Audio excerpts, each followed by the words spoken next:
वरम जनहितम ध्येयम, अर्थात जनतेचं हित हेच आमचं ध्येय.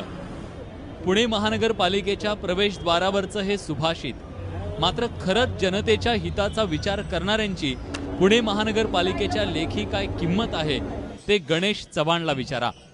अगोदर मी पुण्याचे प्रॉब्लेम्स माझ्या डोक्यामध्ये घेतले, त्याच्यानुसार सर्च करून जगाच्या दुसऱ्या महानगरपालिकांनी याच्यावरती काय हे अभ्यास दिलेले आहेत. जनतेच्या कल्पनेतलं स्मार्ट पुणे साकारण्यासाठी महानगरपालिकेनं स्पर्धा आयोजित केली आणि त्या स्पर्धेअंतर्गत पुणेकरांकडून स्मार्ट सिटीसाठी आयडिया मागितल्या. स्मार्ट पुणेकर असल्याचं सिद्ध करत कम्प्युटर तज्ज्ञ गणेश चव्हाणनं महानगरपालिकेला तब्बल 2000 आयडिया पाठवल्या.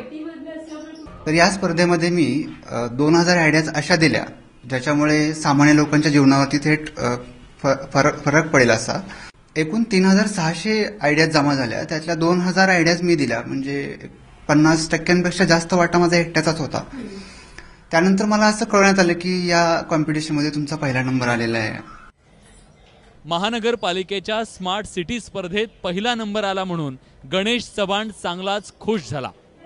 मात्र त्याचा हा आनंद जास्त काळ टिकला नाही, कारण वर्षभर महानगरपालिकेनं त्याच्याशी कोणताही संपर्क ठेवला नाही. त्यांचं एक वाक्य असं होतं ना, तुम्हारे दिमाग में ना वो वाउचर अटका हुआ है.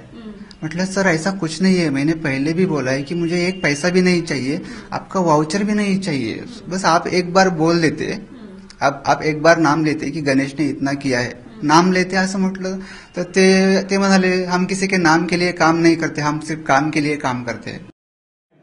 मात्र गेल्या आठवड्यात खुद्द पालिका आयुक्तांनी निमंत्रण धाडल्यानंतर गणेश चव्हाणला पुन्हा गगन ठेंगणं झालं. स्मार्ट पुण्यासाठी 2000 आयडिया सुचवणाऱ्या गणेश चव्हाणचा आयुक्त कुणाल कुमार यांनी पाणउतारा केला. आपल्या कल्पनांना पैशाच्या तराजूत तोडणाऱ्या आयुक्तांना गणेशनं खरमरीत पत्र पाठवून उत्तर दिलंय. पुण्याचे आयुक्त कुणाल कुमार यांच्या कृतज्ञतेवरती खुद्द महापौर आणि पुणेकरांनी टीकेची झोड उठवली आहे. अशा प्रकारे आयुक्त असतील, महापौर असतील किंवा महानगरपालिकेचा चतुर्थ श्रेणीपर्यंतचा कामगार असेल, यांनी महापालिकेतल्या किंवा या संदर्भामध्ये शहरातल्या कुठल्याही नागरिकांशी अशा प्रकारच्या चर्चा किंवा अशा प्रकारचं चुकीचं त्यांच्याशी संभाषण करू नये, हे माझं स्पष्ट मत आहे. त्याच्यापुढेही स्मार्ट सिटी आता सुरुवात आहे, अजून पूर्ण व्हायचं आहे. तेव्हा नागरिकांचं सहकार्य सारखंच मागायला जातील, तेव्हा नागरिक खरंच सहकार्य करतील का, हा खरा प्रश्न आहे. दुर्दैव असं आहे की ना प्रशासनाला ना कुठल्या राजकीय पक्षांना या विषयात लक्ष घालावं असं वाटलं आणि त्या एका सामान्य माणसाला कुठलाही न्याय या महापालिकेत मिळेल असं काही वाटत नाही.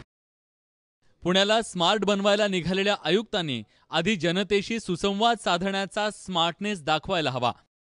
कारण जिथं स्मार्ट नागरिकांच्या मताला किंमत नाही, तिला स्मार्ट सिटी कसं म्हणायचं. भक्ती विसुरेसह ब्युरो रिपोर्ट, एबीपी माझा, पुणे.